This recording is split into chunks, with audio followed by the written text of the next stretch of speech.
اللہ تعالیٰ نے ارشاد فرمایا کہ ہم نے انسان کو جس چیز سے بنایا ہے ہمیں معلوم ہے۔ کیا مطلب؟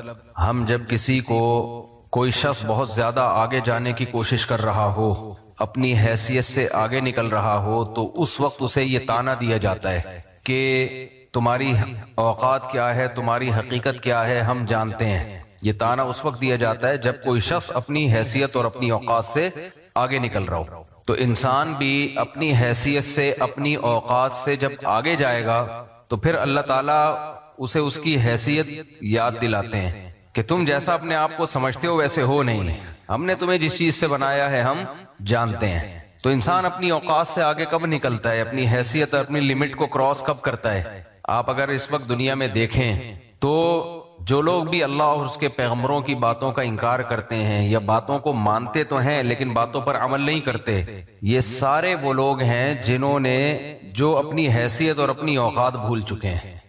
آپ دیکھ لیں نا، کسی کو آپ نماز کا کہیں، روزے کا کہیں، گناہ چھوڑنے کا کہیں تو کس طرح کی باتیں لوگ شروع کر دیتے ہیں۔ مولویوں کی باتوں میں مت آؤ، یہ پرانے زمانے کی باتیں ہیں، دقیانوسی کی باتیں ہیں۔ جب انسان اپنے ٹکڑوں پہ پلتا ہے نا تو سر اٹھا کے جیتا ہے وہ۔ جب کسی سے ادھار لے کے گاڑی خریدے، کسی سے بھیک مانگ کے کپڑے خریدے، کسی سے بھیک مانگ کے گھر خریدے، کسی سے بھیک مانگ کے شادی کرے، بچوں کی تعلیم کے لیے کسی سے بھیک مانگے، تو یہ ساری چیزیں جس سے بھیک مانگ کر پوری کر رہا ہے اس کے سامنے سر اٹھانے کی ہمت کرے گا کبھی؟ ہے بھائی؟ مجھے ایک بات بتاؤ، آپ کے پاس کچھ بھی نہیں تھا، پہننے کے لیے کپڑے نہیں تھے، کاروبار کے لیے پیسہ نہیں تھا، کھانے کے لیے پیسہ نہیں تھا، گھر نہیں تھا، بیوی بچے نہیں تھے، اولاد نہیں تھی، کوئی بھی کچھ بھی نہیں تھا، تو ایسی صورت میں آپ کے ہاتھ میں کیا آئے گا؟ کشکول۔ کیا خیال ہے؟ ہاتھ میں کیا آئے گا؟ بھائی جب جیب میں کچھ بھی نہ ہو، بلکہ جیب ہی نہ ہو، اتنی غربت ہو، تو پھر کشکول بھی بھیک مانگ کے ملے، یعنی کشکول بھی اپنا نہیں ہے بلکہ وہ بھی کسی فقیر سے بھیک مانگنا پڑ رہا ہو کہ یار اللہ کے نام پہ کشکول دے دے تاکہ میں لوگوں سے بولو نا بھیک مانگ سکوں۔ اس سے بڑا کوئی بھکاری ہو سکتا ہے اس کائنات میں؟ ہے بھائی؟ بھائی اس سے بھی بڑے ہم سب بھکاری ہیں اللہ کے در کے، اس سے بھی بڑے بھکاری ہیں۔ سب چیزیں ہمیں بھیک میں ملی ہیں، ہمارا اپنا کچھ بھی نہیں ہے۔ سب سے پہلے ہم دیکھتے ہیں ہمارے باڈی کے جو پارٹس ہیں، یہ جو ہمارے سر سے لے کے پاؤں تک ہماری باڈی ہے، اس کے پارٹس سب سے قیمتی چیزیں ہیں۔ اگر آپ سے کوئی یہ کہے کہ 1 کروڑ روپے لے لو، اپنی آنکھیں مجھے دے دو، آپ دے دو گے اس کو؟ کہ چل یار 2 کروڑ لے لے، کسی غریب سے کہیں 2 کروڑ لے لے اور اپنی آنکھیں مجھے دے دے، چل 2 کروڑ لے لے اور سننے کی طاقت مجھے دے دے، دے دو گے آپ؟ 2 کروڑ روپے لے لے، چکھنے میں جو زبان کی جو ایک لذت ہے، جس سے میٹھے کا، کھٹے کا، ترش کا پتہ چلتا ہے، یہ زبان میں جو سینسر لگے ہوئے ہیں یہ مجھے دے دے، دے دو گے؟ تو اللہ تعالیٰ قرآن میں کہتے ہیں الم نجعل لہ عینین، یہ آنکھیں یہ تمہیں بھیک میں ملی ہیں۔ الم نجعل لہ عینین، کیا ہم نے تمہاری آنکھیں نہیں بنائی ہیں؟ دیکھو سوال وہاں کیا جاتا ہے 2 وجہ سے، جب ہم کسی سے سوال پوچھتے ہیں نا 2 وجہ سے پوچھتے ہیں، یا تو اس کا امتحان لے رہے ہوتے ہیں کہ اس کو پتہ نہیں جواب صحیح پتا ہے یا نہیں پتا، یا اس لیے پوچھا جاتا ہے کہ جواب تو بالکل واضح ہے، اس کے پاس انکار کا کوئی راستہ ہے نہیں۔ بھائی کوئی آپ سے گاڑی لے کے چل رہا ہو، آپ نے اسی سے لفٹ مانگی، یار مجھے بھی بٹھا لے وہاں تک چھوڑ دے، وہ کہ میں نہیں چھوڑ رہا، تو آپ کیا کہیں گے؟ ابے کیا یہ گاڑی میری نہیں ہے؟ کہیں گے نا؟ تو یہ اس سے سوال پوچھنے کے لیے نہیں، اس پہ جتلانے کے لیے، بھائی یہ تو طے شدہ ہے کہ میں نے تو تجھے گاڑی دی ہے، میں کہہ رہا ہوں انڈا موڑ تک چھوڑ دے، تو مجھے نہیں چھوڑ رہا یار۔ تو یہاں جو قرآن نے سوال کیا الم نجعل لہ عینین، کیا ہم نے تمہاری آنکھیں نہیں بنائی، یہ امتحان کے لیے سوال نہیں ہے کہ جواب درست دو گے تو 100 نمبر ملیں گے، آدھا غلط جواب دو گے تو 0 نمبر ملیں گے۔ اس کو کہتے ہیں استفہام انکاری، یعنی یقیناً یہ تو ہم نے ہی بنائی ہے، اس میں کون سی ایسی بات ہے، یہ خود بخود تھوڑی بنی ہے تمہیں، یا فری میں کسی نے پکڑا دی ہوں۔ کافر نے تو یہ بول دیا آٹومیٹیکلی خود بخود بنی ہے، دنیا میں اس سے بڑا کوئی جھوٹ ہو نہیں سکتا۔ یہ تو اتنی بڑی یعنی ہٹ دھرمی اور ضد کی بات ہے نا۔ ہمیں یاد ہے ہم جب چھوٹے بچے تھے نا تو ہمیں زمین سے ملے پیسے، اب ہمیں پتا ہے ہمارے ساتھ جو کلاس فیلو ہے اس کے 50 روپے یا 10 روپے زمین پہ گرے ہیں، ہمیں پتا ہوتا تھا بھائی زمین پہ گرے ہیں، اٹھا کے رکھ لیے جیب میں، بچے یہ حرکتیں کر رہے ہوتے ہیں، جیب میں رکھ لیے، تو وہ کہتا ہے یار یہ تو پیسے میرے ہیں، تو اگر ہم جواب میں یہ کہیں ہاں تیرے تو ہیں لیکن میں تجھے دوں گا نہیں، یہ بھی جرم ہے۔ کیا خیال ہے بھائی؟ تیرے پیسے ہیں مگر میں تجھے دوں گا نہیں، یہ بھی جرم ہے یا نہیں ہے؟ جرم ہے۔ اس سے بڑا جرم یہ ہے جو ہم کرتے تھے کھیل کود میں کہ ہمیں تو اللہ کی زمین سے ملے ہیں بھائی، ہم نے تیری جیب سے پیسے نہیں نکالے، ہمیں یہ پیسے کہاں سے ملے ہیں؟ اللہ کی زمین سے ملے ہیں۔ کر لو کیا کر رہے ہیں؟ وہ کہتا ہے ابے بھائی اللہ کی زمین سے پیسے تو میرے، ہم کہتے ہیں زمین کس کی ہے؟ کہے گا اللہ کی۔ ہم نے اٹھائے کہاں سے ہیں؟ زمین سے۔ تو جب اللہ کی زمین سے، تو اللہ تو ہم سے مطالبہ کر سکتا ہے، تو کون ہوتا ہے؟ تو یہ اس طرح سے کسی کے پیسے کھا جانا یہ زیادہ بڑا جرم ہے یا نہیں ہے؟ پہلی صورت میں آپ کم از کم مان تو رہے تھے ہاں بھائی تیرے ہیں۔ تو انکار کرنے کے نا 3 طریقے ہوتے ہیں کسی کی نعمت کا انکار کرنے کے۔ ایک تو یہ کہ وہ 50 روپے آپ بول دو تیرے نہیں ہیں، تو وہ کہے گا پھر کس کے ہیں؟ آپ بولو جمشید کے ہیں، وہ جھوٹ بول دو آپ، یہ بھی ایک طریقہ ہے۔ ایک طریقہ اس سے بھی بڑا جرم ہے کہ تیرے نہیں ہیں پھر کسی کے بھی نہیں ہیں، یہ زیادہ بڑا جرم ہے بھائی، پیسہ کسی نہ کسی کا تو ہوگا نا، یہ تم کیسی بات کر رہے ہو کہ کسی کے بھی نہیں ہے، خود بخود بس یہ ایویں ہی ہے، ہوا میں اڑ کے آ گئے۔ تیسرا طریقہ اس سے بھی بڑا جرم ہے کہ نہ تیرے ہیں، نہ جمشید کے ہیں، نہ کسی اور کے ہیں، اللہ کے ہیں، اور زمین کس کی ہے؟ اللہ کی۔ اس کے پاس تو آپ نے منہ ہی نہیں چھوڑا بیچارے کو کچھ بولنے کے لیے، تو یہ زیادہ بڑا جرم ہے یا نہیں ہے؟ تو آپ کو غصہ اس والے جرم پہ زیادہ آئے گا بشرطے کہ وہ 50 روپے آپ کے کسی نے پکڑے ہوئے ہوں، لیکن اگر آپ نے پکڑ لیے تو آپ کے پاس بہترین بہانہ ہے۔ تو اس طرح یاد رکھو، کافر جو خدا کی نعمتوں کا انکار کرتا ہے نا، انکار کرنے کا ایک طریقہ تو یہ ہے کہ وہ یہ کہہ دے کہ یہ سب کچھ میں نے اپنی محنت سے کمایا ہے۔ یہ بھی گھٹیا طریقہ ہے بھائی، تو نے اگر اپنی محنت سے کمایا ہے تو تجھ میں محنت کی صلاحیت کس نے دی تھی؟ لیکن اس سے بھی بڑا طریقہ یہ ہے کہ اللہ کہہ رہے الم نجعل لہ عینین، کیا میں نے تمہیں یہ آنکھیں نہیں دی؟ اور آپ جواب میں کہو نہیں تو نے نہیں دی، یہ خود بخود آٹومیٹیکلی میری کھوپڑی میں آ کے فٹ ہو گئی ہیں، خود بخود بنی ہیں، ایوالو ہو کے وجود میں آئی ہیں، ارتقا ہوا ہے بھائی، ایک سیل بنا تھا، ہوتے ہوتے آنکھیں ناک کان دل دماغ جگر سب بن گیا کروڑوں سال میں۔ خدا کی قسم یہ اس سے بڑا جرم ہے جو ہم کہتے ہیں نا اللہ کی زمین سے ملی ہے۔ وہاں پھر بھی کوئی تعویل بنتی ہے کہ بھائی زمین بھی اللہ کی اور ملے بھی ہمیں زمین سے ہیں۔ یہ جو کافر نے جرم کیا ہے نا خدا کے انکار کے لیے، خدا کے احسانات سے انکار کے لیے، ناشکری پن کی یہ انتہا ہے کہ یہ کہہ دینا کہ یہ خود بخود بنے۔ کیونکہ اگر ہم مانتے ہیں کہ یہ آنکھیں خود بخود نہیں بن سکتی تو سوال پیدا ہوتا ہے نا کہ پھر کس نے دی ہیں؟ یہ سوال پیدا ہوتا ہے کہ نہیں ہوتا؟ تو کافر نے کہا یہ سوچو کہ کس نے دی ہیں، پھر اس کے بارے میں تحقیق کرو، پھر اس پر ایمان لے کر آؤ، پھر اس کے پیغمبروں کو مانو، پھر اس کی کتابوں پر عمل کرو۔ یہ بڑا لمبا چوڑا حساب کتاب ہے، مکر جاؤ، بولو ہمیں تو اللہ کی زمین سے ملا ہے۔ صحیح ہے نا؟ کہاں سے ملے ہیں؟ بولے یہ آنکھیں تو خود بخود بنی ہیں، یہ انگلیاں خود بخود بنی ہیں، یہ گھٹنے خود بخود ایڈجسٹ ہوئے ہیں، یہ معدہ خود بخود، یہ دل جو پمپنگ کر رہا ہے بلڈ کو، یہ آٹومیٹیکلی کروڑوں سال میں۔ اس لیے اللہ ڈارون کو نہیں چھوڑے گا، اللہ ان سائنسدانوں کو نہیں چھوڑے گا جنہوں نے سائنس کی بیس پہ خدا کا انکار کیا۔ اللہ کہے گا آنے دو، تمتعوا فإن مصيركم إلى النار، اڑا لو مزے، آنا تم نے آگ کی طرف، یہ نہیں چھوڑوں گا میں۔ کیونکہ اس میں غصہ اس کو آئے گا جب آپ نے 50 روپے اٹھائے نا غفار کی جیب سے، یا غفار کے پیسے تھے، تو آپ کہہ دیتے یہ جمشید کا ہے، تو غفار کو غصہ آتا کم آتا، وہ تحقیق میں لگ جاتا کہ نہیں یہ میرے ہیں، دیکھو جمشید تو یہاں تھا ہی نہیں۔ لیکن آپ نے ایک دم بول دیا مجھے تو اللہ کی زمین سے ملے۔ اس پہ ہمیں یاد ہے ہمیں اتنا غصہ آتا تھا نا ہمارے جب کوئی پیسے اٹھاتا تھا، بولتا تھا میرے ہیں۔ بھائی تیرے کیسے ہیں؟ ہماری اماں نے ہمیں دیے تھے بھائی جیب خرچی کے لیے، اسکول میں جاتے ہیں نا تو پہلے گولے گنڈے کے لیے پیسے ملا کرتے تھے بھائی، جب ہم اسکول جایا کہ اب گولے گنڈے کا عربی میں بھی ترجمہ ہو رہا ہے نا، تبلیغ والے بیٹھے میں تو وہ عربی میں بھی ترجمہ ہو رہا ہے بیان کا، انہوں نے کہا تو ان کو گولے گنڈے کا ترجمہ نہیں ہو سکتا، انڈین پوچھ رہے ہوتے ہیں گولا گنڈا کیا ہوتا ہے، تو یہ وہ چیز ہے جو کھلا کے پتہ چلتی ہے کہ یہ ہوتا کیا ہے۔ تو ہمیں گھر سے پیسے ملا کرتے تھے گولے گنڈے کے لیے، گولے گنڈے کے، تو گولے گنڈے میں اب یا چنے چاٹ ہوتے تھے بڑے مزے کے، تو وہ پیسے گر گئے، کسی نے اٹھا کے جیب میں رکھ لیے، کتنا غصہ آئے گا کہ نہیں آئے گا؟ دل چاہتا تھا اس کو منہ توڑ دیں یار، اور چل بھائی تو مان لے کہ میں نے بدماشی سے چوری کی ہے یا میں نہیں تجھے دے رہا۔ وہ جب یہ بولتا تھا نا ہمیں تو اللہ کی زمین سے ملے ہیں، پھر بڑا تل ملاتا تھا۔ بحث ہی نہیں کر سکتا ایسے آدمی سے، بحث ہی نہیں کر سکتا۔ نہ ہم یہ انکار کر سکتے ہیں کہ تجھے زمین سے نہیں ملے، نہ ہم یہ انکار کر سکتے ہیں کہ یہ زمین اللہ کی نہیں ہے۔ تو سوچو ہمیں 8 آنے 4 آنے پر اتنا غصہ آتا تھا، تو جس خدا نے اربوں خربوں روپے کی ہمیں نعمتیں دی ہوں، اربوں خربوں روپے کی نعمتیں، ایک ایک آنکھ کی قیمت 1 کروڑ نہیں 1 ارب سے بھی زیادہ ہے، اس ارب روپے کا کرنا کیا ہے بھائی؟ جب آنکھیں اور کان ہی نہ ہوں، تو جس خدا نے اربوں خربوں روپے کی نعمتیں ہمیں دی ہوں، اور ایک پڑھا لکھا سائنسدان بول دے, یونیورسٹی کا پروفیسر بول دے, تو بھائی یہ مولویوں کی بنائی ہوئی باتیں ہیں کہ کوئی خدا ہے جس نے ہمیں یہ نعمتیں دی. یہ سب نعمتیں ایوالو ہو کے وجود میں آئی ہیں آٹومیٹیکلی. تو میرے بھائی مجھے اور آپ کو غصہ نہیں آئے گا, لیکن اس ذات کو بہت غصہ آتا ہے جس نے یہ نعمتیں دی ہیں کہ کمبختو تم نے میری نعمتوں کا انکار کرنا تھا تو کوئی تو بنیاد بناتے نا, کوئی تو بنیاد بناتے. یہ کیسے ممکن ہے کہ یہ خود بخود سب کچھ بن گیا ہو اور خود بخود تمہاری کھوپڑی میں فٹ ہو گیا ہو؟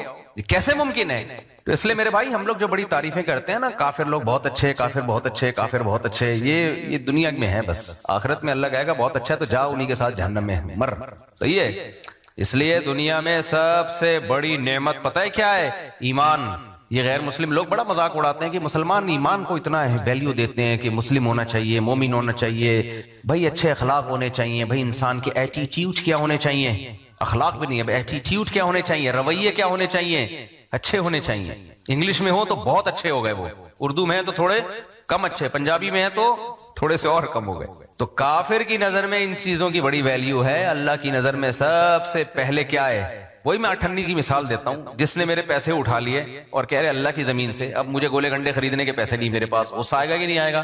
لیکن وہ ہر ایک سے اچھے اخلاق سے بات کر رہا ہے, ہر ایک سے مل رہا ہے, nice to meet you, how are you, fine, ٹھیش پیش, بڑی زبردست مل رہا ہے. میں تو تل ملا رہا ہوں گا جب تک میرے پیسے نہیں دے گا, میں متاثر ہوں گا اس سے, میں کہوں گا میرا پیسہ نکال ورنہ ایسی کی تیسی. جھوٹ کیوں بول رہا ہے اللہ کی زمین سے, اتنا بڑا فراڈی. تو اسی طرح خوب یاد رکھو, ان الذين كفروا ينادون لمقت الله اكبر من مقتكم انفسكم اذ تدعون الى الايمان فتكفرون. قرآن کے الفاظ ہیں. کافر قیامت کے دن حدیث میں آتا ہے جب جہنم کی آگ میں ڈالا جائے گا تو ایسے نفرت سے اپنی انگلیاں چبائے گا. نفرت سے نا, جیسے آپ نے اگر کوئی بہت بڑی حماقت کر لی ہو اور پھر اس حماقت کی آپ کو سزا مل رہی ہو تو آپ کو اپنے اوپر غصہ آتا ہے, اپنی انگلیاں خود ہی چبانے لگتے ہو آپ. ہوتا ہے کہ نہیں ہوتا؟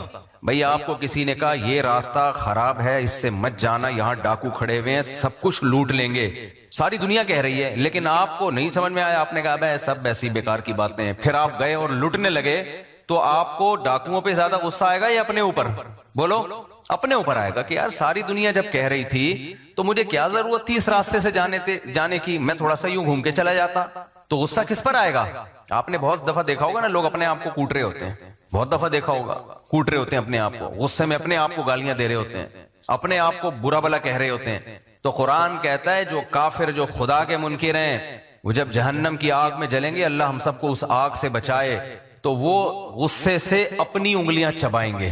غضبناک کس پر ہوں گے؟ وہ اپنے اوپر.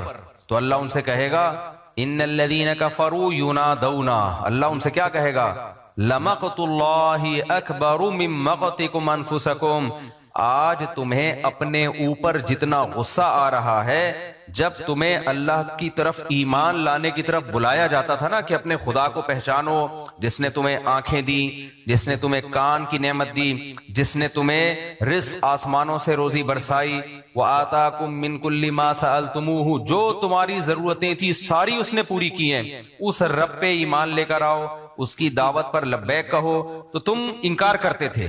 وَإِذَا قِيلَ لَهُمْ, جب ان سے کہا جاتا تھا کہ قیامت پر ایمان لے کر آؤ, تو کہتے ہیں لا ندری ما الساعہ, ہمیں کیا پتا یہ قیامت کیا چیز ہے, سائنس تو نہیں مانتی قیامت کو ہے بھائی. جب ان کو بلایا جاتا تھا نا کہ قیامت ہوگی, اعمال کا حساب ہوگا, تو کہتے ہیں لا ندری ما الساعہ, ہمیں کیا پتا یہ قیامت کیا چیز ہے, تو مولویوں کی بنائی ہوئی چیز ہے, کوئی سائنس کی کتاب سے ثابت کرو قیامت شامت. تو اللہ کہتے ہیں جب تم اس طرح کی باتیں کیا کرتے تھے نا, تو آج تمہیں اپنے اوپر جتنا غصہ آ رہا ہے نا, ہمیں تم پر اس سے بھی زیادہ غصہ آتا تھا کہ بھکاری ہو, ایک ایک چیز ہماری وجہ سے تمہیں ملی ہوئی ہے, ساری نعمتوں سے لطف اندوز ہو رہے ہو, اور جب تمہیں ہماری طرف بلایا جاتا ہے تو تم کیا کہتے ہو؟ کیا قیامت ہے بھائی, کون خدا, کون رسول, کیا قرآن. کوئی کاروبار کی بات کرو بھائی, بزنس بتاؤ کوئی اچھا سا. کرتے ہیں نا لوگ, یار ٹائم ضائع کیوں؟ تبلیغ والے جب جاتے ہیں گھر میں, دیکھو کوئی چلا جائے, آپ کی بیل بجائے, باہر بندہ آیا, وہ بولے بھائی میں ایک ایسا بزنس لے کر آیا ہوں, گورنمنٹ نے ابھی لون مل رہا ہے, قرضہ مل رہا ہے آسان, تو آپ قرضہ لے کے اپنا بزنس شروع کر سکتے ہیں. ایک دم کان کھڑے ہو جائیں گے کہ نہیں ہو جائیں گے؟ یار آپ بیٹھیں ذرا, کائنڈلی ڈیٹیل بتائیے گا. نہیں وہ اصل میں آپ اس وقت بہت بیزی ہیں, میں کل آؤں گا. نہیں میں بیزی نہیں ہوں, میں بالکل بھی بیزی نہیں ہوں, میں بالکل فارغ ہوں, آپ کے انتظار. میں تو دعا کر رہا تھا کوئی اللہ کسی روزی والے کو بھیج دے. بیٹھے تو صحیح, جا کہاں رہے ہیں آپ؟ ہماری مسجد میں نے واقعہ نہیں سنا، ایک صاحب تھے وہ آ کے مسجد میں انہوں نے پنکھا لگا دیا، یہ کر دیا، کلر کر دیا، تو لوگوں میں مشہور ہو گیا یار یہ بندہ تو فری پھوکٹ میں بہت کام کر رہا ہے مسجد کے نا، تو بڑا مالدار ہوگا، بڑا مالدار آدمی ہوگا. تو لوگ خود اس کے پاس جانے لگے کہ آپ کا بزنس کیا ہے. اس نے کہا میرا بزنس یہ ہے کہ میں ٹریول ایجنٹ ہوں، بچوں کو امریکہ اور کینیڈا بھیجتا ہوں اعلیٰ تعلیم کے لیے یا جاب دلانے کے لیے، اس پہ میرا کمیشن ہوتا ہے.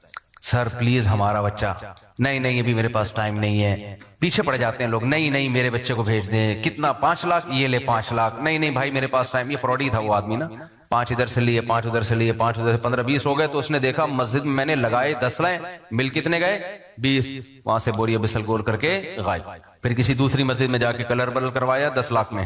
لوگ آئے یار اتنے تم کرتے کیا ہو؟ چھوڑا یار کیا کرتا ہوں میں، بس اللہ کا دیا ہے میرے پاس. نہیں بھائی کوئی تو بزنس ہوگا. بس یہی بزنس ہے، بچوں کو میں جاپان بھیجتا ہوں. کہاں بھیجتا ہوں؟ تو پاکستانیوں کو ایک بہت بڑا ایک مسئلہ ہے پاکستانیوں کے ساتھ. زبان کو میں نے بریک لگائی ہے مسجد کے ممبر کے تقاضے کی وجہ. باہر بھاگنے کا بہت شوق ہے. وہ سمجھتے ہیں جیسے باہر سونے کے نوالے مل رہے ہیں. بھائی جس کو یہاں مناسب آمدن ہے نا وہ عیش کر رہا ہے یہاں پہ، اس لیے یہاں رہو. دین بھی محفوظ ہے، ایمان بھی محفوظ ہے، کلچر بھی محفوظ ہے.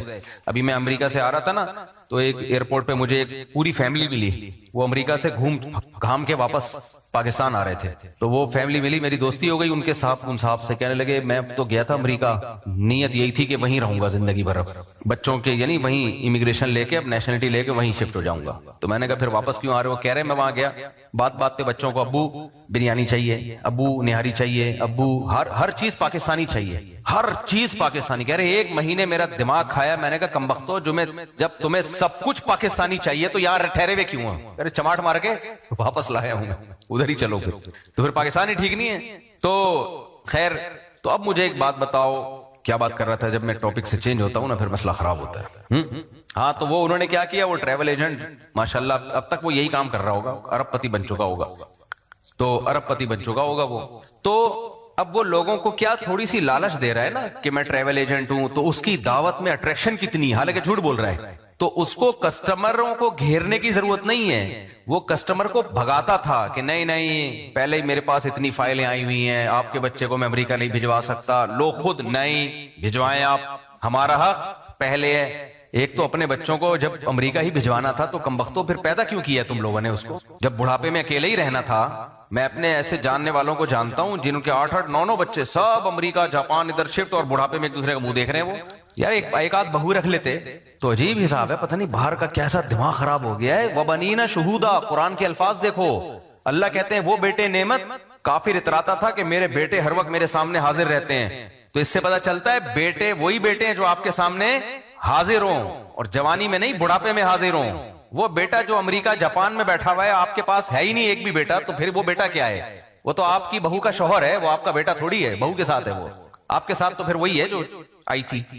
اب خود سوچو کتنی بڑی ٹینشن، استغفر اللہ، ہے یا نہیں ہے؟ جس سے شادی ہوئی تھی بڑھاپے میں وہی آپ کے ساتھ ہے، یعنی اس کے لیے ٹینشن کی بات کر رہا ہوں. خواتین غلط سمجھ رہی ہیں. جس سے شادی ہوئی تھی وہی آپ کے ساتھ ہے، باقی سب چلے گئے. کیا فائدہ بھائی؟ تو مزے والی زندگی نہیں ہے. وہ بھی ہو اولاد بھی ہو. تو اس لیے بچے زیادہ بھی پیدا کیا کریں، اور اسپیئر میں اتنے رکھیں کہ ایک آدھ اگر باہر جاتا ہے تو بھائی ایک آدھ اگر باہر جاتا ہے تو اتنے ہونا اسپیئر میں کہ کمانے کے لیے اگر کوئی باہر گیا ہے تو ادھر بھی تو ہو کوئی. گاؤں دیہاتوں میں ایسا ہوتا ہے بچے ہوتے ہیں ان کے باہر بھی گیا ہوا ہے اور کما کے بھی بھیج رہا ہے اور ادھر خدمت کے لیے بھی ہے. تو یہ نہیں ہونا چاہیے. بچے بھی کم ہوں اور پھر ہو بھی رہے ہیں تو وہ بھی باہر جا رہے ہیں سارے. اپنے آپ کو عذاب میں مت ڈالو، اللہ پہ توکل کرنا سیکھو. اللہ یہاں بھی روزی دے دیتا ہے، یہاں بھی اللہ بہت نواز دیتا ہے جس کو نوازنا ہوتا ہے. جو نہیں نوازنا ہوتا وہاں جا کے بھی وہ بیچارے گھاس کھا رہے ہوتے ہیں، اور وہاں بھی وہی لوگ زیادہ پنپ پاتے ہیں جن میں کوئی قابلیت ہو، کوئی ڈاکٹر ہو، کوئی انجینئر ہے، کوئی سائنٹسٹ ہے تو کچھ کر لے گا، ورنہ جا کے بیچارہ کیا کرے گا وہاں پہ. خیر وہی بات ہے، توکل جب ختم ہو جائے نا، اللہ ہی ڈکشنری سے نکل جائے تو پھر انسان پاگلوں والے کام کرتا ہے. جب اللہ نکل گیا نا دماغ سے تو پھر اللہ کا بڑا فضل ہے. دیکھو ہم بچوں کی تربیت کی فکر میں کرتا ہوں کہ بگڑے نہیں. مجھے بچوں کے مستقبل کی الحمدللہ فکر نہیں ہوئی ہے کبھی کہ کھائیں گے کہاں سے، کمائیں گے کہاں سے. یہ فکر تو ہوتی ہے اچھے انسان بنے، اپنے لحاظ سے ہم ان کو کوئی قابل بنائیں، پڑھائیں ان کو، تعلیم دیں ان کو. بس آگے کیا کمانا ہے کیا نہیں کمانا ہمیں کما کے کھلائیں گے نہیں، ہم دماغ سے کیا کر دو بولو. بچے اس لیے تھوڑی پیدا کیے کہ کما کے کھلائیں گے. بھائی بچے اس لیے پیدا ہوتے ہی نہیں ہے کہ کما کے کھلائیں گے. کما کے کھلا دیں یہ اللہ کی نعمت ہے, لیکن نیت یہ نہیں ہونی چاہیے. نیت تو یہ ہے کہ بھائی اللہ تعالیٰ کا ایک حکم ہے کہ اولاد ہونی چاہیے, کیونکہ ہم جب مر جائیں گے تو اسلام ہماری اولادوں سے باقی رہے گا. سمجھتے ہو؟ یا آج ہم جتنے مسلم ہیں تو اس لیے کہ ہمارے ابا اماں مسلم تھے, وہ تو چلے گئے دنیا سے تو اسلام چھوڑ کے گئے ہیں. وہ اسلام تو اولاد کی شکل میں ہوتا ہے نا. آپ انڈیا میں ایک کلپ چل رہا ہے میرے بارے میں, ایک ہندو عورت کہہ رہی ہے 19 بچے ہیں اس کے مولویوں کے, تو ہندوؤں کو ترغیب دے رہی ہے تم بھی 4 بچے 6 بچے پیدا کرو. تو اچھی باتیں کر لیں, ہم نے گورنمنٹ کی طرف سے کوئی پابندی نہیں, ہندو بھی پیدا کریں, لیکن کریں گے پھر بھی نہیں, وہ کریں گے نہیں. 2 وجہ سے. ایک تو ان میں وہ جذبہ ہی نہیں ہے, ان کا مذہب اتنا موٹیویٹ ہی نہیں کرتا ان کو نسل بڑھانے پر. ہمارا مذہب تو ہمیں ترغیب دیتا ہے نا. دوسرا, ہم گوشت کھاتے ہیں, ہم گوشت پھوڑتے ہیں, کھاتے نہیں ہیں. ہمیں تو گوشت نہ ملے ہماری کھوپڑی بولو آؤٹ ہو جاتی ہے. ہندو لوگ کہتے ہیں گوشت بری چیز ہے, وہ تو ویجیٹیرین ہوتے ہیں زیادہ. ان کا مذہب ہے بھائی, کسی کا مقصد مذاق اڑانا نہیں ہے. ہر شخص ہمارے لیے قابل عزت ہے, ہر قوم قابل عزت ہے ہمارے لیے. لیکن ویجیٹیرین ہے وہ تو آپ دیکھ لیں, ڈاکٹروں سے پوچھ لیں, جو ویجیٹیرین ہوتے ہیں وہ ویجیٹیرین ہوتے ہیں. سمجھ رہے ہیں؟ اس لیے میں کہتا ہوں سبزی کھاؤ. سبزی کھانے کا بہترین طریقہ ہے بکرے کو کھلاؤ اور بکرا کھا جاؤ.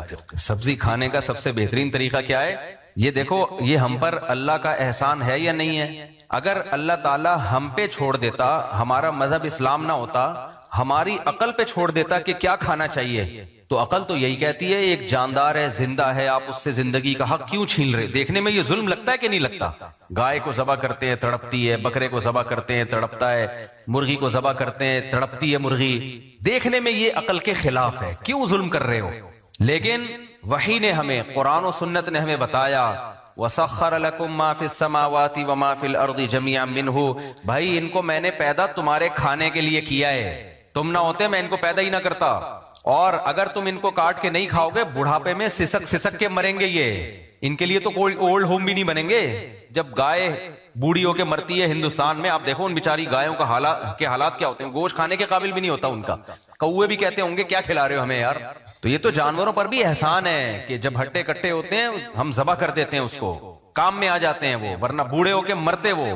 اور پھر بڑھاپے میں ان کو کھلاتا کون؟ گائے کا پیٹ بھرنا آسان ہے کیا؟ میری گائے, آپ مجھ سے آگے پوچھو, اپنا پیٹ بھرنا میرے لیے مشکل ہے, اس کا آسان ہے, اس کا پیٹ بھرنا مشکل ہے. مجھ سے زیادہ میں کیا, مجھے بھی کھا جائے وہ, اگر کوئی حیثیت نہیں ہے جتنا ان کو کھلانا پڑتا ہے, تو بڑھاپے میں کون کھلائے گا؟ ابھی تو ہم اس لیے کھلا رہے ہیں کہ دودھ دے رہی ہے, جب بڑھاپے میں دودھ دینا بند کر دے گی تو میں کیوں کھلاؤں؟ سوال پیدا ہوتا ہے. میں اپنے ماں باپ کو نہ کھلا دوں, میں اپنے بہن بھائیوں کو نہ کھلا دوں, میں گائے کو کیوں کھلاؤں؟ 1500 روپے ایک ٹائم کا خرچہ, 2 ٹائم کا ملا کے خرچہ آ رہا ہے گائے کا. یعنی ریشو اگر نکالا جائے 1300 سے لے کے 1500 تک کا ایک دن میں. لیکن وہ افورڈ کر رہے ہیں کیونکہ دودھ بھی آ رہا ہے. دودھ آنا بند ہو جائے, بچہ بھی آنا بند ہو جائے تو بھائی اپنی ماں باپ پہ تو انسان خرچ کر لے گا. گائے پہ کیا سوچ کے, ہندو بھی خرچ نہیں کرتے بوڑھی گائے پہ. تبھی آپ جاؤ ہندوستان میں یا ان ملکوں میں جہاں گائے پر کاٹنے پر پابندی ہے, ان میں ذرا جانوروں کے انہی کے بنائے ہوئے ولاگ دیکھو کہ بڑھاپے میں وہ بیل اور گائے کیسے سسک سسک کے مر رہے ہوتے ہیں. تو اللہ نے ہمیں اسلام دے کر ہمیں پابندی لگا دی کہ تم مت سوچو, میں نے تمہیں اجازت دے دی ہے کہ تم گوشت کھاؤ, تو اب ہمارے لیے گوشت کیا ہو گیا؟ حلال. اگر ہم اس مسلم نہ ہوتے تو سوچتے رہتے. اللہ نے ہمیں اس آزمائش سے بچا کے ہم پہ احسان کر دیا کہ بھائی گوشت کھایا کرو. ہمارے نبی کی جو علامتیں ہیں نا پچھلی کتابوں میں, ان علامتوں میں یہ بھی ہے کہ وہ نبی گوشت کھانے والے ہوں گے, ویجیٹیرین نہیں ہوں گے, گوشت کھانے والے پیغمبر ہوں گے صلی اللہ علیہ وسلم. تو ہمارے نبی نے اونٹ کا گوشت کھایا, دمبے کا گوشت کھایا. آپ کو دستی کا گوشت بہت پسند تھا. ترمذی کی حدیث ہے کہ اہنؤ مریئن او کما قال, راوی کہتے ہیں کہ نبی صلی اللہ علیہ وسلم فرماتے تھے کہ یہ جو دستی کیا ہوتی ہے؟ بکری کا بازو. اور کتنی ڈیٹیل میں صحابہ کرام نے نبی کے گوشت کھانے کی کیفیات کو بیان کیا ہے. سکین سے بھی کھایا, چھری سے کاٹ کے, اور دانتوں سے نوچ کے بھی تناول کیا. آپ نے نہیں آئی سمجھ؟ باب ما جاء فی انحش اللحم نحشن, پورے باب ہیں حدیثوں میں. گوشت کو ایسے کھاؤ, صحیح ہے نا, ایسے ہڈی پکڑی ایسے کھاؤ. بتاؤ کوئی ویجیٹیرین دیکھے گا ایسے کھا رہا ہے؟ خربوزہ ایسے تھوڑی کھایا جاتا ہے, کیا کر لے گا خربوزہ؟ تو یہ اللہ کا ہم پر احسان ہو گیا. ہمیں کیا بنا دیا اللہ نے؟ گوشت حلال کیا ہمارے لیے, ہم گوشت کھاتے ہیں. گوشت سے چہرے پہ چمک آتی ہے. ابھی میں گوشت کے فضائل پھر بقرعید آئے گی تو پھر تفصیل سے آپ کو بتاؤں گا. ابھی فی الحال بیان کو ہم فوکس کرتے ہیں کیونکہ پتہ نہیں آپ کے گھر میں دال پکی بھی ہوگی تو پھر آپ مجھے گالیاں دو گے کیا خیال ہے؟ تو پھر آپ مجھے برا بھلا کہو گے کہ یار.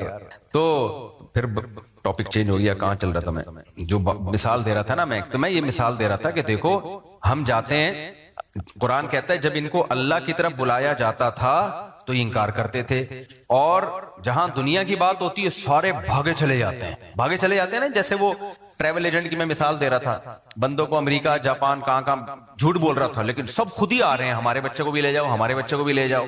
تو دنیا میں ہر شخص کی اتنی دلچسپی ہے کہ کوئی جھوٹی بات بھی کہہ دے تو پیچھے چلے جاتے ہیں, اور ادھر اللہ کے سینکڑوں ہزاروں لاکھوں پیغمبر آ کے اللہ کی طرف بلا رہے ہیں, سب کی دعوت ایک ہے, ایک ہی دعوت ہے, ففروا الی اللہ, اللہ کی طرف لوٹ آؤ, اس پر ایمان لے کر آؤ, سب ایک دعوت. لیکن آپ انکار کر رہے ہو, آپ کے پاس ٹائم نہیں ہے اس دعوت کو سننے کے لیے. چلو ٹھیک ہے آپ انکار کر دیتے, لیکن بھکاری پر انکار اچھا نہیں لگتا, پھر اس کی نعمتوں سے لطف اندوز نہ ہوتے ہیں نا. آپ کہتے ہیں میں خدا کو مانتا ہوں نہیں تو خدا کی دی ہوئی آنکھوں سے میں دیکھوں کیوں, میں خدا کو مانتا نہیں ہوں تو میں خدا کے دیے ہوئے کانوں سے سنوں کیوں, میں خدا کو مانتا نہیں ہوں خدا کی دی ہوئی نعمتوں سے مزے کیوں اڑاؤں. بالکل اس کی مثال ہے, گاڑی آپ نے کسی کو بھیک میں دی, وہ کہہ رہا ہے مجھے وہاں تک چھوڑ دو, آپ کو میں مانتا نہیں ہوں ہے بھائی, وہ کہہ پھر یہ گاڑی تو نے خود خریدی ہے, نہیں میں نے خود تو نہیں خریدی. جمشید نے دی ہے, نہیں بھائی جمشید نے بھی دی ہے, نہیں دی ہے, تو نہ تو نے خود خریدی ہے نہ کسی نے دی ہے, تو بھائی مان لینا میں نے دی ہے, میرے پاس گواہ بھی ہیں, میرے پاس ثبوت بھی ہیں, اتنا تو مان لیا نا کہ تیری نہیں ہے, تو نے خود نہیں بنایا, تو چھوڑ دے اس گاڑی سے, دستبردار ہو جا. پھر نہیں, مزے بھی اڑا رہا ہے اور دینے والے کا انکار بھی کر رہا ہے. یہ چھوٹا جرم نہیں ہے, ناشکری کی اس سے بدترین کوئی مثال مل نہیں سکتی ہے. تو قرآن بھی یہ کہتا ہے الم نجعل لہ عینین, شاید اللہ نے یہاں آنکھوں کا تذکرہ اس لیے کیا کہ انسان کی نعمتوں میں جس نعمت کی طرف سب سے پہلے توجہ جاتی ہے نا وہ آنکھوں کی نعمت ہے, کیونکہ یہ ایسی نعمت ہے جب بھی آپ جاگ رہے ہوگے نا, دماغ آپ کا استعمال ہوگا, تو آنکھوں کی نعمت کا نعمت ہونا فوراً سمجھ میں آ جاتا ہے, فوراً سمجھ میں آتا ہے. دیکھو زبان کی نعمت تو جب ہوگی جب آپ روٹی کھاؤ گے, خوشبو کی نعمت جب آپ کوئی خوشبو سونگھو گے, ہاتھ کی نعمت جب آپ کوئی وزن ہاتھ سے اٹھاؤ گے یا کسی کو چپیڑ, کیا خیال ہے, اور ایسے کو لگاؤ گے جس کے ہاتھ نہیں ہوں گے, ورنہ پھر وہ ریپلائی, کیونکہ نیوٹن کا لا ہے ہر ایکشن کا ری ایکشن ہوتا ہے. کیا خیال ہے, ہم لوگ نے نیوٹن کا لا اسی طرح سے پڑھا ہے کہ ایک تھپڑ مارو گے تو دوسرا بھی آ کے لگے گا. حالانکہ یہ مثال ٹھیک ہے نہیں, خیر. تو اصل میں مثال یہ کہ جب ایک تھپڑ مارو گے نا تو جتنا زور سے آپ کا ہاتھ اس کے چپیٹ پہ لگے گا اتنی ہی زور سے اس کا چپیٹ بھی آپ کے ہاتھ پہ لگے گا. اصل مثال یہ ہے. لیکن یہ مثال اس لیے نہیں پڑھائی جاتی کہ آپ یہ سوچ کے چپیڑے مارنا شروع کر دو گے کہ مجھے فوراً ریپلائی ملے گا, اس کا منہ بھی تو میرے ہاتھ پہ لگے گا نا تو مجھے بدلہ مل جائے گا. نہیں بھائی, قانون کی روح سے تو بدلہ مل جائے گا, لیکن حقیقت میں تکلیف کس کو ہوگی. ہم یہ نہیں کہیں گے کہ اس نے اپنے منہ سے آپ کے ہاتھ پہ تھپڑ مارا ہے, نہ. تو اس لیے ٹیچر کچھ مثالوں کو چینج کر دیتے ہیں. تو اللہ کہتے ہیں میں نے آنکھوں کی نعمت دی, تو آنکھوں کی نعمت کا اس لیے تذکرہ کیا گیا ہے کہ یہ نعمت ہم جب جاگ رہے ہوتے ہیں, کیونکہ سوتے ہوئے تو ہمارا دماغ کام ہی نہیں کر رہا ہوتا نا, اس وقت تو ہم سے خطاب ہی نہیں, قرآن بھی ہم سے خطاب تھوڑی کرے گا جب ہم سو رہے ہوں گے.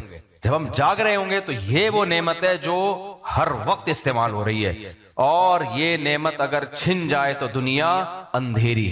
تو اس لیے اللہ نے فرمایا الم نجعل لہ عینین, کیا ہم نے اس کی آنکھیں نہیں بنائی ہیں. یہ نعمت تو تم 24 گھنٹے استعمال کر رہے ہو نا. آپ کہہ سکتے تھے میں ابھی کھا نہیں رہا, تو کھانے کی لذت مجھے مل نہیں رہی ہے تو میں اللہ کا شکر کیوں ادا کروں, میں کیوں مانوں کوئی خدا ہے جو مجھے روٹی دیتا ہے. ہاں جب روٹی آئے گی تو پھر مجھ سے اس سلسلے میں بات کرنا. کوئی دعوت دینے والا پہنچے کسی کے پاس کہ دیکھ تجھے اللہ نے کھانے کی نعمت دی ہے تو تو اللہ کا شکر ادا کر, وہ کہے گا جب کھانے لگوں گا تو میں شکر ادا کر لوں گا, پھر مشورہ کروں گا یہ اللہ نے دی ہے یا کسی اور نے دی ہے. لیکن یہ جو آنکھوں کی نعمت ہے یہ تو ہر وقت استعمال ہو رہی ہے. وہ نعمت جو 24 گھنٹے استعمال ہو رہی ہو, اس نعمت کے بارے میں شکر ادا نہ کرنا اور یہ کہنا کہ یہ خود بخود بنی ہے یا کسی نے دی ہے لیکن میں اس کا شکر نہیں ادا کروں گا, یہ بھائی تھوڑی ناشکری نہیں ہے, یہ بہت بڑی ناشکری ہے. اس لیے اللہ کی نظر میں کافر کا کوئی ٹھکانہ نہیں ہے, کوئی ٹھکانہ نہیں. اور اللہ کی نظر میں سب سے بڑی نعمت ایمان ہے کہ آپ اللہ کو مان لیتے ہو. عمل میں کوتاہی یہ بات کی چیز ہے. الم نجعل لہ عینین ولسانا وشفتین, اور کیا ہم نے تمہیں زبان نہیں دی ہے, کیونکہ دیکھنے کے بعد جو کام سب سے زیادہ انسان کر رہا ہوتا ہے وہ کس سے کر رہا ہوتا ہے, زبان سے. پھر اللہ نے اسی کی خوبصورتی کے لیے وشفتین, ہونٹ بھی, یعنی زبان کو منہ میں فٹ کر کے ایسا نہیں کہ لٹک رہی ہو باہر, خوبصورتی بھی دی ہے ہونٹوں کے ذریعے, اور اسی ہونٹوں سے کنٹرول بھی کرتا ہے وہ, ورنہ نوالا کھا رہے ہوتے باہر گر رہا ہوتا. کیسی زبردست ایڈجسٹمنٹ ہے زبان اور دانتوں کی. دیکھو گرینڈر مشین ہے دانت کیا ہیں, کیسا چباتے ہیں, اور زبان کو اس نے ایسا ایڈجسٹ کیا ہے نا کہ بالکل دانتوں کے بیچ میں ہے, اور آپ نوالا کیسے مزے سے چباتے ہو, دانت نہیں آتی, زبان نہیں آتی دانتوں کے بیچ میں. سمجھ میں آ رہی ہے کہ نہیں آ رہی؟ زبان نہیں آتی. کیسے ہم چبا رہے ہوتے ہیں, یوں بھی کر رہے ہوتے ہیں, یہاں سے یوں بھی کر رہے ہوتے ہیں, یوں بھی کر رہے ہوتے ہیں, ایسے چبا رہے ہوتے ہیں, چبا کے باتیں بھی کرتے ہیں, چبا کے کھانا بھی کھاتے ہیں. زبان ایسی فٹ کی ہوئی ہے اس نے کہ وہ نہیں آئے گی. اتنی زبردست ایڈجسٹمنٹ, اس کو پورا ایک سائز سے کٹنگ کر کے جوڑ دیا گیا ہے ہمارے منہ میں. تو وَلِسَانًا وَشَفَتَيْن وَهَدَيْنَاهُ النَّجْدَيْن, اللہ کہتے ہیں کیا میں نے تمہیں دونوں راستوں کے سمجھنے کی صلاحیت نہیں رکھی تمہارے اندر؟ جانوروں میں دیکھو یہ اللہ نے نعمت تو بیان کر دی. آپ کہہ سکتے ہو اللہ کوئی ہمیں تھوڑی, یہ نعمت تو تو نے گدھے کو بھی دی ہے, یہ نعمت تو تو نے شیر کو بھی دی ہے, یہ نعمت تو تو نے مرغیوں کو بھی دی ہے, ان کی بھی آنکھیں ہوتی ہیں, ان کی بھی زبان ہوتی ہے. کیا خیال ہے گائے کی بھی زبان ہوتی ہے, گائے کی زبان تو ہم سے بھی زیادہ بڑی ہوتی ہے. بھینس کی آنکھیں دیکھی ہیں کبھی آپ نے؟ بھینس کو آپ رات کے وقت نقاب پہنا کے کہیں کھڑا کر دو, نظر نہ آئے تو لوگ لٹو ہونا شروع ہو جائیں گے اس کی آنکھوں پہ. صرف آنکھیں کھول دو اس کی. تبھی ہمارے حضرت فرمایا کرتے تھے یہ جو خواتین کہتی ہیں نا چہرے کا پردہ نہیں ہے, تو کہتے ہیں آنکھوں کا بھی پردہ ہے, آنکھوں کا بھی پردہ ہے, کیونکہ اٹریکشن ہے ہی آنکھوں میں. اٹریکشن کس میں ہے؟ بہت سے لوگ آنکھیں دیکھ کے گھر تک پہنچ جاتے ہیں, بعد میں جب باقی چہرے پہ نظر پڑتی ہے اسی اسپیڈ سے واپس آتے ہیں, اسی اسپیڈ سے واپس آتے ہیں. تو اٹریکشن تو ہے ہی آنکھوں میں. آنکھیں نہ ہو تو چہرے کا کوئی حسن ہوگا؟ میں اکثر ایک واقعہ سناتا ہوں نا, بہت پرانا ہو گیا, دوبارہ جلدی سے پارسل کر دیتا ہوں. یہ اس پہ کیا عورت کو اپنی آنکھوں کا بھی پردہ کرنا چاہیے. وہ ہمارے ایک دوست تھے کراچی سے جا رہے تھے لاہور یا سرگودا کہیں جا رہے ہوں گے, تو انہوں نے واقعہ سنایا اپنے کسی دوست کا. وہ دوست بھی مولوی صاحب, اللہ تعالیٰ مغفرت فرمائے مولوی صاحب کی, ابھی زندہ ہیں ویسے وہ تو, لیکن احتیاطاً اللہ پہلے ہی مغفرت کر دے جو انہوں نے بیچاروں سے حرکت ہوئی. تو کہتے ہیں میرے سامنے ایک خاتون بیٹھی ہوئی ہیں نقاب پہن کے, آنکھیں کھلی ہوئی, ان کی آنکھیں کھلی ہوئی تھی. تو وہ خود اپنا واقعہ ہمارے دوست کو, اور پھر دوست مجھے سنا رہے کہ یار وہ غلطی ہو گئی نا, انہوں نے پھر بتا دیا کہ یار میں بھی کس چکر میں پھنس گیا تھا. کہہ رہے میں سامنے بیٹھا ہوا ہوں ٹرین میں اور وہ سامنے آنکھیں کھلی ہوئی ہیں. تو کہہ رہے وہ آنکھیں ایسی اٹریکٹیو تھیں, مجھے دل میں میرے طبیعت مائل ہوئی, تو میں خدمتیں کر رہا ہوں. میں نے بتایا تھا نا جب بھی کوئی حج میں آپ جاؤ, عمرے پہ آپ جاؤ, یا کہیں بھی سفر میں جاؤ, تو خوبصورت عورت کی سب خدمت کرتے ہیں. کوئی خوبصورت انٹی آ جائے نا کہیں بھی, سارے مل جل کے اس کی خدمت کرتے ہیں. مردوں کی ایک ٹھڑک ہے, یہ ٹھڑک ہوتی ہے آدمیوں میں. تو اب وہ کہتے ہیں میں اس کی خدمت شروع کر دی, پانی لے کر آؤں آپ کے لیے, کھانا لے کر آؤں, بار بار پوچھ رہا ہوں. کہتے ہیں اب اتنی میں نے خدمت کی نا, اتنی خدمت, میرا خیال ہے اپنی ماں کی کر لیتے نا تو شاید بخشے ہو جاتے.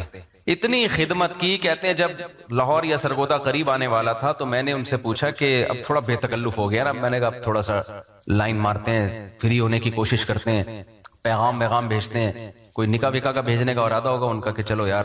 تو اتنی خدمت کی. وہ خاتون بھی بڑی خوش کہ ماشاء اللہ یار, لوگ بلا وجہ کہتے ہیں مولوی ایسے مولوی ویسے, اتنی خدمت گزار مولانا.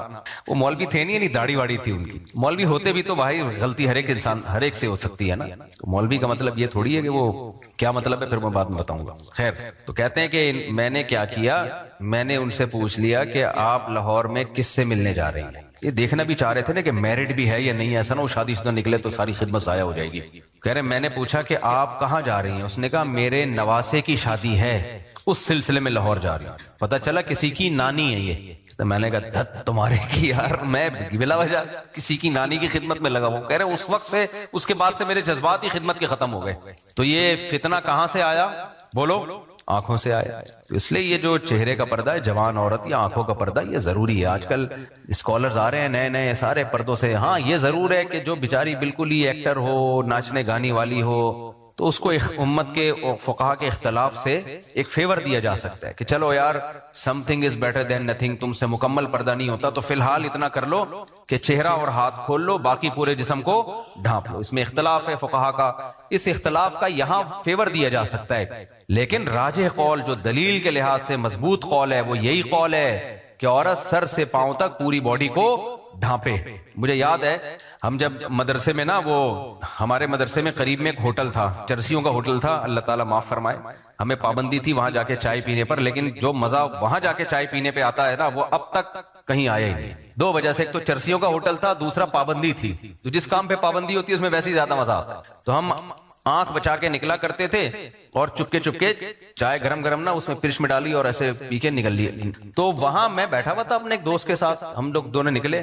وہ لڑکا مدرسے میں طالب علم نہیں تھا, ملازمت کرتا تھا, جیسے مدرسے میں ملازمین بھی ہوتے ہیں نا, اس وقت تو لڑکا تھا, پورا آدمی بن چکا ہے. تو ایک خاتون گزری, اس کے کہیں کلائی کھلی ہوئی ہوگی, تو کہیں کلائی اس کی صرف کلائی کھلی ہوئی تھی, یعنی پورے برقعے میں ڈھکی ہوئی ہے, کلائی کھل گئی, اور وہ کلائی میں پتہ نہیں اس نے کوئی اپنے کلائی کے لیے یوں کیا ہوگا. وہ لڑکے کے جو حالت ہوئی ہے, وہ جو ٹھرکی میرے ساتھ, اب اس کو یاد نہیں ہوگا یہ واقعہ, اس لیے غیبت میں نہیں آتی یہ چیز. اس کی جو حالت ہوئی ہے, مجھے کہہ رہا ہے میرے تو ہاتھ پہ نظر پڑی ہے, ایسا لہراتا ہوا. اس نے پھر جو نقشہ کھینچا, میں نے کہا مجھے کیوں خراب کر رہا ہے, نظر تیری پڑی ہے, مجھے کیوں خراب کر رہا ہے. کہہ رہا ہے یار ایسا اس کا یہ ہاتھ ہے, تو میں تو وہ دماغ میں نا اس کے بیٹھ گئی. وہ تو یہ اتنی چیزوں سے عشق سوار ہو جاتے ہیں, اتنی چیزوں سے پاگل ہو جاتے ہیں لوگ. اس لیے اللہ تعالیٰ نے عورت کو حکم دیا, سر سے لے کے پاؤں تک اپنی باڈی کو چھپائے اپنے آپ کو, فتنہ نہ ہو. اب یہ یونیورسٹیوں میں خودکشیوں کے واقعات ہو رہے ہیں نا, ان میں اکثر واقعات ناکام عشق کے ہوتے ہیں. آپ ہسپتالوں میں جاؤ, جتنے لڑکے لڑکیاں, زیادہ تر خودکشیاں جوان لوگ کرتے ہیں, بوڑھے لوگ نہیں کرتے. آپ چلے جاؤ, حالانکہ مسائل جوانوں کے ساتھ زیادہ ہوتے ہیں, یہ بوڑھوں کے ساتھ ہو, لیکن خودکشی کا ریشو بوڑھوں میں کم ہے, جوانوں میں زیادہ ہے. اور جوان جو کر رہے ہوتے ہیں نا, ان میں بھی بے روزگاری کی وجہ سے خودکشی کرنے والے 1%, سمجھ رہے ہو, جاب لیس ہو گئے, یہ مسئلے ہو گئے, فلانے مسئلے, 1%. 99% جو لڑکے اور لڑکیوں میں خودکشی ہے وہ ناکام محبت, ناکام عشق. اور یہ عشق کیوں پیدا ہوا؟ بد نظری سے.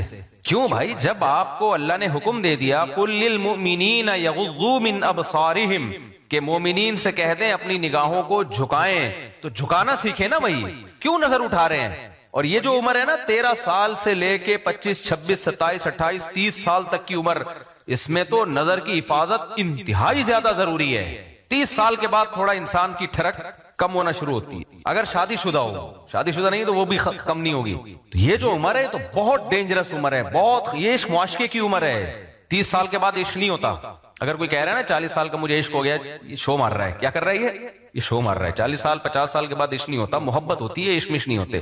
عشق معاشقے یہ 13 سال, جب آپ کا جو ٹیسٹوسٹیرون لیول ہے وہ انتہائی ابل رہا ہوتا ہے, وہ جو ہارمونز ہے نا 16 سال میں یہ ڈاکٹر کہتے ہیں انتہائی پیک پر ہوتے ہیں. یہ جو شہوت ہے نا انسان کی, جو ٹیسٹوسٹیرون, جو مردانہ ہارمونز ہیں, جو ریسرچ ہے وہ یہ کہ 16 سال میں یہ انتہائی پیک پر ہوتے ہیں. اور ہماری گورنمنٹ کیا قانون بنا رہی ہے, 16 سال میں شادی الاؤ نہیں ہے. پاگل کے بچے, یہ سالے نہ شریعت کو مانتے ہیں نہ میڈیکل سائنس کو مانتے ہیں. سمجھ میں آ رہی ہے؟ اور یہ گوروں کی ریسرچ ہے, یہ مسلمانوں کی نہیں ہے, گوروں کی ریسرچ ہے کہ سب سے زیادہ جو زنا کا خطرہ جس عمر میں ہے, عشق معاشقے کی جو عمر ہے وہ کون سی ہے؟ 15 بھی ہے, 14 بھی ہے, 13 بھی ہے. یہ نہیں کہ اس میں کم ہوتے ہیں جذبات, نہ, وہ جذبات بڑھتے ہیں 16 سال کی عمر تک. اس کے بعد بولو نیچے آنا شروع ہوتے, پھر ہوتے اتنے نیچے آتے ہیں 50, 55, 60 سال میں جا کے پھر نوجوان کہتا ہے اب مجھے شادی کے بارے میں سوچ لینا چاہیے. تو میں ایسے لوگوں سے کہتا ہوں اب آپ کو اس تکلف کی ضرورت بولو نہیں ہے. کائنڈلی اب آپ یہ تکلف مت کریں. ہاں پہلے سے شادی ہوئی بھی ہو نا تو چلتا رہے گا. جو قوت انسان کی استعمال ہوتی رہتی ہے وہ جوان رہتی ہے قوت. لیکن کمارا جو اس عمر تک شادی نہ کی ہو تو وہ اس کے بارے میں کچھ تحفظات ہیں. اس کی پھر شادی کے بڑے مسائل ہوتے ہیں, پھر وہ بڑے مسائل ہوتے ہیں. وہ مسائل کیا ہوتے ہیں, میں کوئی قبلہ حکیم نہیں ہوں جو میں آپ کو مسائل بیٹھ کے بتاؤں, لیکن ہوتے ہیں کیونکہ قوت استعمال ہی نہیں ہوئی نا نیچرلی, تو وہ تو پھر برباد ہو جاتی ہے وہ قوت. خیر, تو 16 سال عشق معاشقہ انتہائی درجے کا ہوتا ہے انسان. اور ہماری حکومت نے اسمبلیوں میں کیا قانون بنایا ہے, 18 سال سے پہلے شادی الاؤ نہیں ہے. لوگ مجھے کہتے ہیں آپ اس کے خلاف بیان دو. میں نے کہا جن لوگوں نے یہ قانون بنایا ہے تو ان کے ہاں تو 36 سال میں شادی نہیں ہوتی. کیا خیال ہے, ان کی اگر بچیاں زنا کر لیں ان کی صحت پہ کوئی فرق نہیں پڑتا. بوائے فرینڈ ہوتے ہیں ان کے, گرل فرینڈ ہوتی ہے, بوائے فرینڈ ہوتے ہیں. یہ تو غیرت مند لوگوں کے لیے ہم بات کرتے ہیں کہ 18 سال سے پہلے شادی اسلام میں کیا ہے, صرف الاؤ نہیں ہے, ترغیب ہے. لڑکا لڑکی بالغ ہو جائے تو ترغیب نکاح کرنا ہے. تو جو شریعت جس کی ترغیب دے رہی ہو اس میں ریاست کا قانون بالکل اس کے اگینسٹ ہو, اور ریاست بھی وہ جو دعویٰ کرتی ہو کہ اسلام کے نام پہ بنا ہے, تو اس قانون کو اٹھا کر پھینک دو باہر گلی میں. نئی تہذیب کے انڈے ہیں گندے, تو اسمبلی میں بننے دو, ہماری صحت پہ کوئی فرق نہیں پڑتا. میں نے اپنی بچی کی شادی 13 سال میں کی اور میں تو کھلے عام بتاتا ہوں, میرے پہ کیس کرو بھائی. میں نے کم عمری میں بچی کی شادی کی ہے, کیس کرو نا میرے اوپر, کیوں نہیں کرتے؟ تو اور میرے اوپر بند کیا نا تو 100 لوگوں کی میں اور کرواؤں گا پھر باہر نکلتے ہی. سمجھ رہے ہو, میں نے 2 بھانجیوں کی شادی 13 سال میں کی ہے, اپنی بیٹی کی شادی 5-6 سال ہو گئے اس کی شادی کو الحمدللہ, اور ایک بیٹی کی 16 سال میں شادی کی ہے. تو ہماری بچیوں کے تو اچھے رشتے اگر آ جائیں, اچھے رشتے نہیں آ رہے پھر تو 38 سال میں بھی نہیں کرو بھائی. یہ نہیں کہ بس گھر سے نکالنا, یہ تو ظلم ہے. کوئی اچھا رشتہ جب آ جائے, حدیث میں آتا ہے جب تمہاری طرف کوئی اچھا رشتہ آ جائے تمہاری بیٹی کے لیے, تو نبی صلی اللہ علیہ وسلم کی حدیث ہے اس کے مقابلے میں اسمبلیوں کے بنائے ہوئے قانون کی 2 ٹکے کی حیثیت نہیں. اس کو حیثیت دینا کفر ہے, کوئی حیثیت نہیں. ابھی کچھ دن پہلے کچھ علماء کی گروپ میں بحث ہو گئی کہ حکومت نے جو ایکچولی قانون بنایا ہے اس کو ہمیں دوسرے پہلو سے بھی دیکھنا چاہیے. میں نے کہا آپ دیکھ لیں, آپ کے پاس فالتو ٹائم بہت زیادہ ہے. صحیح ہے نا, ہمارے پاس جو اللہ رسول نے قانون بنا دیا پوری امت کا اجماع ہے, ہماری کھوپڑی اتنی فارغ نہیں ہے کہ ہم فالتو چیزوں میں بیٹھ کے غور. یہ اجتہاد کا دروازہ ان مسائل میں کھلا ہوا ہے جو نئے نئے مسائل ہیں. جو مسائل کمپلیٹ ہو چکے ہیں ان میں اجتہاد جائز ہی نہیں ہے, اور منسوس چیز ہے نا. قرآن نے حکم دیا ہے, اجازت نہیں ہے, ترغیب دی ہے, ترغیب دی ہے قرآن نے, حدیث نے. تو جو ترغیبی حکام ہے, دیکھو کچھ لوگ کہتے ہیں اسلام نے فرض تو نہیں کیا نا اس کو کہ 18 سال سے کم عمر میں شادی فرض تو نہیں ہے نا, تو جائز ہی ہے نا. تو جو کام مباح ہوتا ہے حکومت اس میں قانون سازی کر سکتی ہے. تو خوب سمجھ لیں, جو مباح یا جائز کام ہوتے ہیں ان کی 2 قسمیں ہیں. ایک تو وہ جائز ہوتا ہے جس کو ہم کہتے ہیں کہ مباح الاصل, یعنی ہر چیز اصل میں حلال ہے جب تک کہ اللہ اس کو حرام نہ کر دے, تو اس میں تو حکومت قانون سازی کر سکتی. جیسے آپ روڈ پہ چلتے ہوئے جا رہے ہو, لال بتی پہ رکنا شریعت میں کوئی وہ نہیں ہے بھائی, جائز بھی ہے, آپ رکنا چاہو رک جاؤ, جانا چاہو چلے جاؤ, تو یہ مباح الاصل ہے. لیکن حکومت نے قانون بنا دیا کہ جب لال بتی ہوگی تو آپ کو رکنا پڑے گا, تو یہاں حکومت قانون سازی کر سکتی ہے. لیکن ایک جائز وہ ہوتا ہے جس کو شریعت نے باقاعدہ قانون بنا کے جائز قرار دیا ہو, لیگل قرار دیا ہو. جیسے کسی ملک میں قانون بنا کہ یہ لیگل ہے, اس پہ کوئی پابندی نہیں ہے, اب اس کے خلاف کوئی شخص واحد اگر قانون بنائے گا تو یہ حکومت کے ریٹ کو چیلنج کرنے والی بات ہوگی. مثال کے طور پر گورنمنٹ آف پاکستان یہ قانون بنا دیتی ہے, جیسے کہ بنا ہوا ہے قانون کہ 18 سال کی عمر کے بعد کوئی اگر مرد اپنی شادی خود کرنا چاہے تو کر سکتا ہے نا. تبھی کورٹ میرج لڑکے جا کے کر لیتے ہیں. اگر باپ آ کے کہتا ہے کہ نہیں میں شادی کو نہیں مانتا, تو حکومت کیا کہتی ہے, بھائی گورنمنٹ نے پراپر وے میں اجازت دی ہے کہ 18 سال کے بعد آپ نکاح کر سکتے ہیں, تو یہ جائز ہے. حکومت نے پراپر اس کو جائز قرار دیا ہے, قانون کا حصہ بنا دیا ہے. لہذا اب اگر باپ کہہ رہا ہے کہ میری پرمیشن نہیں ہے تو آپ ریاست کے قانون کے خلاف نہیں جا سکتے, تو وہاں بھی تو باپ یہی کہے گا اگر دلیل دے کہ جی ریاست نے 18 سال کے بعد نکاح کی اجازت دی ہے نا, لازم تو قرار نہیں دیا ہے, حلال ہی ہے نا, واجب تو نہیں ہے, لہذا میں اس قانون کو چیلنج کر کے تبدیل کرتا ہوں. تو حکومت کیا کہے گی, بھائی جب ہم نے پراپر وے میں قانون کا حصہ بنا دیا ہے, اس کو جائز قرار دے دیا ہے, تو پھر اس کو نہ ماننا یہ حکومت کے رٹ کو چیلنج کرنے کی بات ہے, یہ بغاوت کے زمرے میں آئے گا. پھر یہ سمجھ رہے ہو کہ نہیں سمجھ رہے؟ تو اللہ تعالیٰ نے ایسا نہیں ہے کہ ہمیں آزاد چھوڑا ہو کہ 18 سال سے پہلے کرنی ہے پہلے کر لو, بعد میں کر لیے بعد میں. اللہ نے باقاعدہ اجازت دی ہے کہ بالغ ہونے کے بعد لڑکی یا لڑکے کا نکاح کر سکتے ہو, یہ لیگل ہے. اب اس میں کوئی بھی کہیں بھی قانون بنتا ہے کہ انلیگل ہے تو یہ قانون اسلام کے قانون سے کیا ہوگا, ٹکرائے گا. تو اس لیے ایسے قوانین کو توڑنے کا ثواب حاصل کیا کرو. سمجھتے ہو ایسے قوانین کو توڑنے سے کیا ملتا ہے, تھوڑا ثواب نہیں ملتا, بہت ثواب ملتا ہے. کیونکہ اللہ کہتا ہے تو صحیح معنوں میں توحید پرست ہے, صحیح ہے, تو حکومت کی خدا کے ہاں جہاں جائز قوانین ہے جو اسلام کے اگینسٹ نہیں ہے اس میں تو مانا جائے گا. اسلامی حکومت ہے بھائی, مسلمانوں کے ہم ساری زندگی دفاع کرتے رہتے پاکستان اسلامی کنٹری ہے, پاکستان اسلامی کنٹری ہے, پاکستان اسلامی کنٹری ہے, یہاں بغاوت جائز نہیں ہے, یہاں بغاوت جائز نہیں. قانون کیا بن رہا ہے, 18 سال سے پہلے آپ نکاح نہیں کر سکتے, تو اٹھا کے پھینک دو باہر گلی میں, نئی تہذیب کے انڈے ہیں گندے. جن لوگوں نے بنایا ہے ان کا نہ قرآن کا پتہ نہ حدیث کا پتہ, اور ان بیچاروں میں وہ غیرت بھی نہیں ہوتی. ان کو کیا پتا کہ ان کی بچیاں یونیورسٹیوں میں بوائے فرینڈ لے کے گھوم رہی ہوتی ہیں, ان کو پتا چلتا ہے تمہاری بچی کے 10 بوائے فرینڈ ہیں. ایکچولی براڈ مائنڈیڈ بننا چاہیے. تو جب غیرت شرم حیا سب ختم ہو جائے پھر تو 18 کیا یہ 24 سال میں بنا دیں, کون کوئی پوچھے گا ان کو, ہے بھائی. تو اس لیے میں تو ابھی پھر میں نے کہا ایک اور جو ہے نا, جو میری باقی بیٹیاں بھی ہیں, ارادہ یہی ہے کہ جیسے ہی رشتہ آئے گا ہم کیا کریں گے, رشتہ ہو فرشتہ ہو. تو ہم نہیں انتظار کرتے بھائی, ہم پاگل تھوڑی ہیں بچیوں کا مستقبل تباہ کریں. کیونکہ بعض دفعہ اچھا رشتہ ہاتھ سے نکل جاتا ہے. اب بچی کے میں نہیں کہہ رہا آپ کریں یہ کام, لازمی کریں, اچھا رشتہ آئے تو کریں آپ. کیونکہ نبی کی حدیث ہے اذا خطب الیکم من ترضون دینہ وخلقہ فزوجوہ, جب تمہاری طرف کوئی ایسا شخص نکاح کا پیغام بھیجے جس کے دین اخلاق سے تم مطمئن ہو تو نکاح کر دو. الا تفعلوہ تکن فتنۃ فی الارض وفساد عریض یا فساد کبیر او کما قال صلی اللہ علیہ وسلم. اگر نہیں کرو گے تو بڑا فساد پھیلے گا سوسائٹی میں, یہ بڑا فساد یہی ہے، معاشقے ہوں گے جو ہو رہے ہیں یونیورسٹیوں میں. میں نے 16 سال کی لڑکیوں کو خودکشی کرتے ہوئے دیکھا ہے اپنی زندگی میں، ہسپتالوں میں. ناکام عشق. سمجھتے ہو کہ نہیں سمجھتے؟ حکومت کہے گی مرنے دو، عشق ہو گیا، شادی نہیں کرنا. جب باپ کو پتا چلے لڑکی عشق میں پاگل ہو گئی ہے، مر جائے گی، تو شریعت کیا کہتی ہے؟ لن تری للمتحابین مثل النکاح. یہی کہتی ہے نا حدیث، بھائی محبت کر رہی ہے نکاح کر لو. قانون کہہ رہا ہے نہیں، نکاح نہیں ہونے دو. تو جو اتنے عشق میں پاگل ہو گئے ہوں، اور پھر یونیورسٹیوں میں کوئی ایجوکیشن رکھ دیا آپ نے، لڑکے لڑکیوں کے ساتھ بٹھا کے پڑھا رہے ہو، سارے حرام کاری کے دروازے چوپٹ کھول دیے، اور جو حلال تھا اس پہ قانون سازی ہو کے بند. اس لیے اس قانون کی کسی بھی غیرت مند مسلمان کی نظر میں 2% کی حیثیت بولو نہیں ہے. 2% کی حیثیت نہیں. جیسے دوسری شادی بھی پاکستان میں قانون ہے کہ پہلی بیوی کی مرضی کے بغیر الاؤ نہیں ہے، اس کی ہماری نظر میں الحمدللہ 2% کی حیثیت نہیں ہے. کیونکہ اگر اس قانون کی ہماری نظر میں 2% کی بھی حیثیت ہوتی نا، تو میں اتنا بڑا مجرم ہوتا کہ میں نے جن سے نکاح کیا، ظاہر ہے وہ بھی کسی کی بیٹیاں تھیں نا، ان کو تحفظ حکومت نے تھوڑی دینا تھا، ان کو حکومت نے تھوڑی تحفظ. میرے تو اب سوتیلے بچے بھی ماشاءاللہ بڑے ہو گئے، ان کو کہاں سرپرستی ملتی؟ یہ پاگل کے بچے بیٹھے ہوئے اسمبلیوں میں، سمجھ رہے ہو؟ تو ان سے زیادہ امیدیں نہیں لگاؤ. اور اسلامی نظریاتی کونسل بھی اللہ ہدایت دے اس کو، بس بیٹھے ہوئے کر کے لکھ رہے ہوتے ہیں وہ.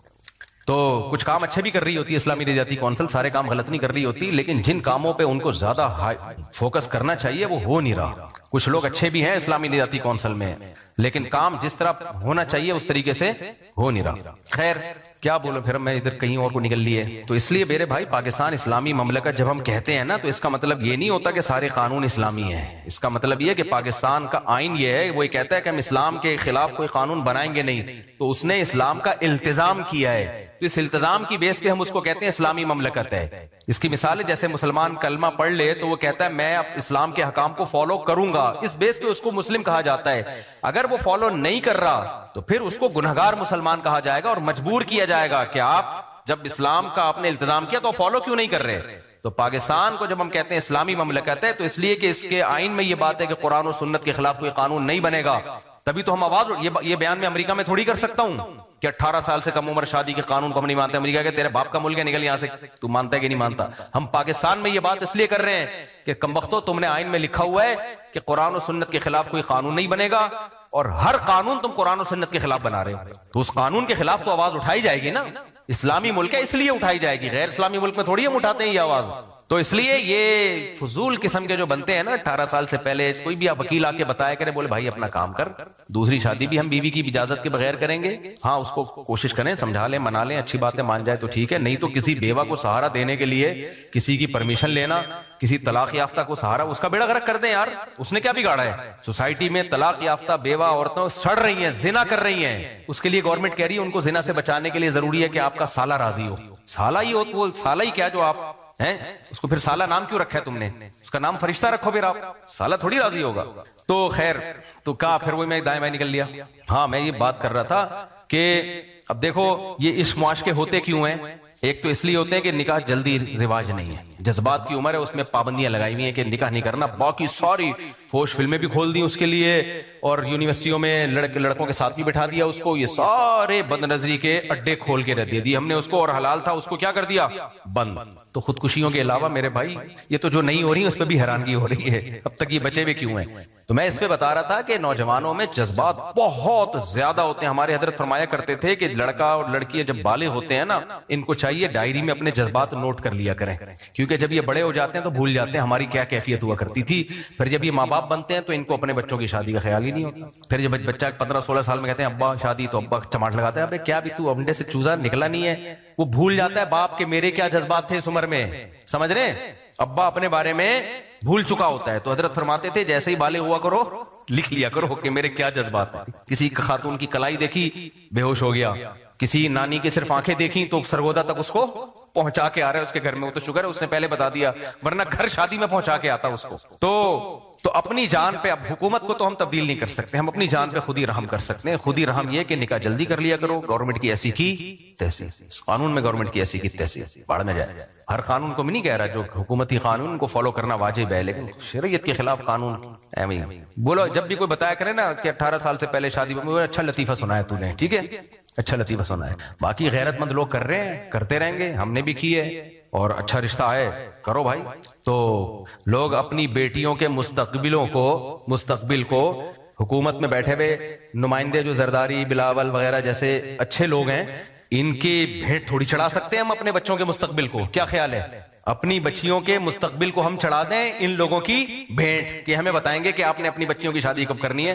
بھائی صاحب، مسلمان ماں باپ اپنی بچیوں کے بارے میں آپ سے زیادہ بہتر سمجھتے ہیں. کائنڈلی آپ ہمارے خاندانی معاملات میں ٹانگ اڑانے کی کوشش نہ کریں آپ، کائنڈلی. ہاں، جس کا خیال ہے کہ میری بچی 16 سال میں نہیں اس کی شادی مناسبت، وہ نہ کرے. یہ ماں باپ فیصلہ کریں گے، ہم یہ تھوڑی کہہ رہے کر دو لازمی. بعض دفعہ ماں باپ یہ سمجھ رہے ہوتے ہیں بچی امیچور ہے، ابھی اس کے سسرال میں نہیں ایڈجسٹ ہو سکتی ہے، مسائل کھڑے ہوں گے، تو نہ کرے بھائی. وہ تو یہ فیصلہ ماں باپ نے کرنا ہے، خاص طور پہ باپ نے. گورنمنٹ نے یہ فیصلہ نہیں کرنا ہے. گورنمنٹ کے غلام نہیں ہے ہم. گورنمنٹ میں اس کو دخل اندازی کی قطعاً اجازت نہیں ہے اس میں. تو گورنمنٹ قانون بنائے، اپنے گھر میں اس پر عمل کرے. ٹھیک ہے، خیر. تو اور دوسری شادی بھی ہم نے الحمدللہ پوچھے بغیر کی تھی. 15 دن بعد خود ہی پکڑا گیا تھا میں کہ ہو گئی ہے. میرے پاس جتنے لوگ آ رہے ہیں دوسری شادی کر کے پکڑے ہی جائے ہوئے آ رہے ہیں، تو سارے وہی ہیں. تو وہ کہتے ہیں 6 مہینے جیل ہے. میں کہتا بیگم سے بول دے کر دے بھائی تو 6 مہینے جیل. تو 6 مہینے کی جیل کے بعد آؤ، پھر دوسری کر لو، پھر 6 مہینے کے لیے چلے جاؤ. میں تو تیار تھا کہ اگر گھر والوں نے کیس کر دیا تو میں اندر چلا جاؤں گا.